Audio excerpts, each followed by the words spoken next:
ano passado foi criado o Estatuto da Pessoa com Deficiência. Com isso, o trabalhador portador de deficiência passará a receber um auxílio para complementar a renda dele. A lei também garante que pessoas com deficiência intelectual se casem legalmente.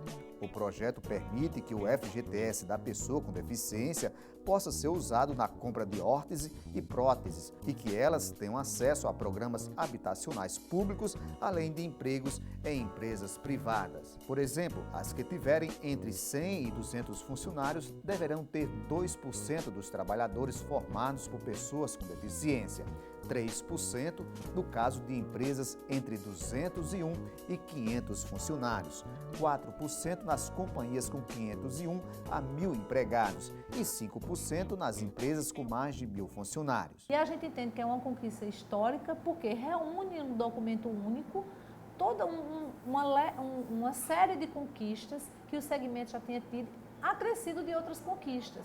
Torna crime qualquer tipo de discriminação em relação à condição da pessoa com deficiência, discriminar a pessoa com deficiência em função de sua deficiência passou a ser crime. Na área de saúde nós temos diversas conquistas, por exemplo, não pode cobrar adicional nos planos de saúde em função da deficiência.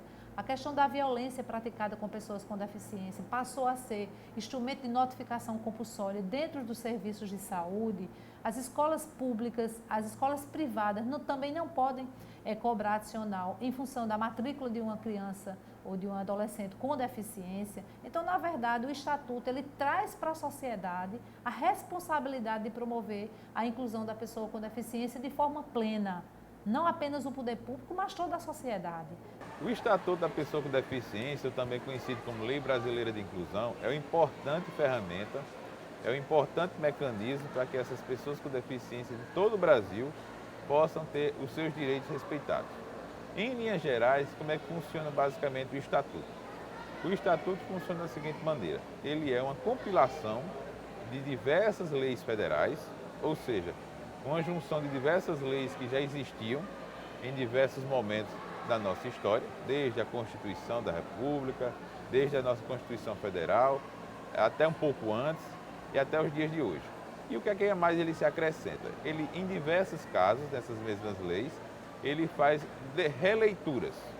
Ele faz algumas releituras e algumas atualizações dessas mesmas leis. É aqui na Assembleia Legislativa da Paraíba que atuam duas comissões permanentes que têm em foco as minorias. E é claro que os portadores de deficiência estão incluídos. São as comissões Legislação Cidadã e Direitos Humanos. Além das leis, elas trabalham no cumprimento e fiscalização das que já estão em vigor. Eu posso dizer que nós temos aqui duas leis. Primeiro, a Associação dos Portadores de Deficiência e seus familiares.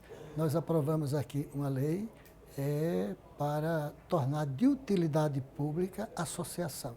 Isso hoje está em vigor. Uma outra lei é a de que o Estado, os servidores públicos do Estado, eles tinham a mãe que tinha filho portador de deficiência, ela tinha direito de trabalhar só um expediente no Estado. Então, nós ampliamos com emenda para que isso fosse estendido também aos pais, trabalhar só um expediente. Foi aprovada e ela está em vigor.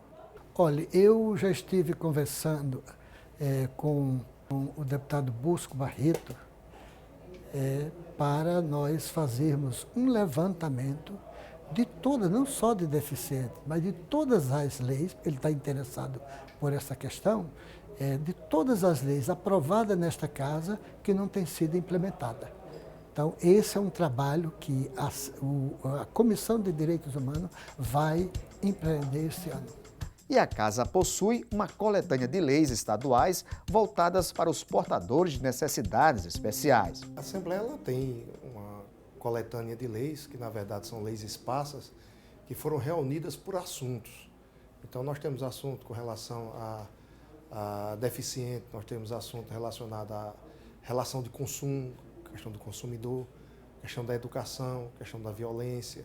Então, foram feitas coletâneas reunindo toda a produção legislativa, né, das leis que estão em vigor, e colocadas à disposição da população para que possa ser consultada, possa ser baixada, e aí o cidadão possa exigir o cumprimento dessas normas. Essas coletâneas, você entra no site da Assembleia, dentro do site da Assembleia tem uma parte dedicada só à legislação, onde se encontra também a Constituição do Estado, o regimento interno da Assembleia Legislativa e todas as leis, além das próprias coletâneas. Né?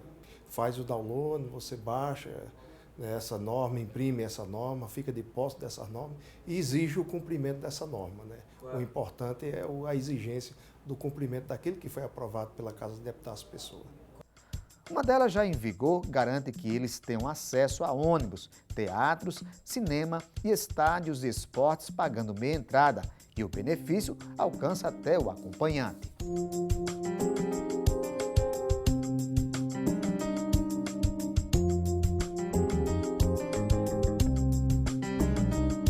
Hoje as crianças com deficiência frequentam a escola, brincam, vivem com a criança dita normal. Outros têm acesso a políticas públicas criadas pelos governos. No entanto, parece que ainda é preciso percorrer um longo caminho até que todas as pessoas se sintam integradas e apoiadas por todo mundo. Então nós precisamos entender que a sociedade como um todo, ao crescer com a inclusão das pessoas com deficiência, vai se percebendo em sua diversidade maior. As famílias são uma mola mestra de todo o processo de inclusão. Todo o processo de inclusão surge primordialmente, a partir do pai, da mãe, dos irmãos, de todas as pessoas que atuam em torno daquela pessoa com deficiência. Por quê?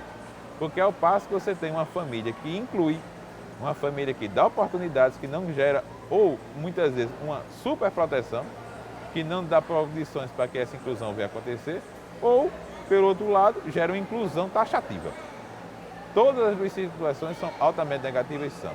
A família precisa entender e compreender que aquela pessoa com deficiência precisa ser tratada como um ente, como um filho, como alguém que precisa dar sua contribuição, com suas especificidades, com suas características ou talvez até mesmo com suas limitações.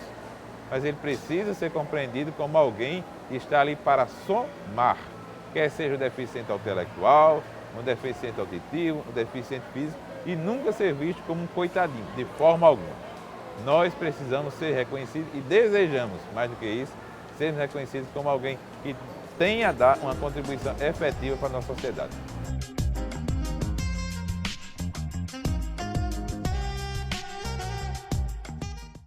A sociedade em si, no todo, ela tem preconceito com ela mesma, porque ela mesma não se aceita. Ela não, você veja que a vaidade é tão grande que hoje todo mundo tem que sair arrumadinho, hoje todo mundo tem que sair com aquela roupinha de marca, todo mundo tem que ir para o seu espelho e se ver, mas não se vê no seu umbigo. Não vê que uma deficiência não é visual, a deficiência é mais psicológica, é mais, como é que eu posso explicar melhor, é mais sentimental. Se a gente conseguir enxergar um pouco do próximo, o seu vizinho, a gente vai se ver melhor na nossa situação no dia a dia. O que eles querem, então, é ser tratados como um cidadão, isto é, um indivíduo que pode gozar dos seus direitos civis, políticos, econômicos e sociais de uma sociedade, assim como deve cumprir os seus deveres para com ela, e assim prevalecendo o bem de todos.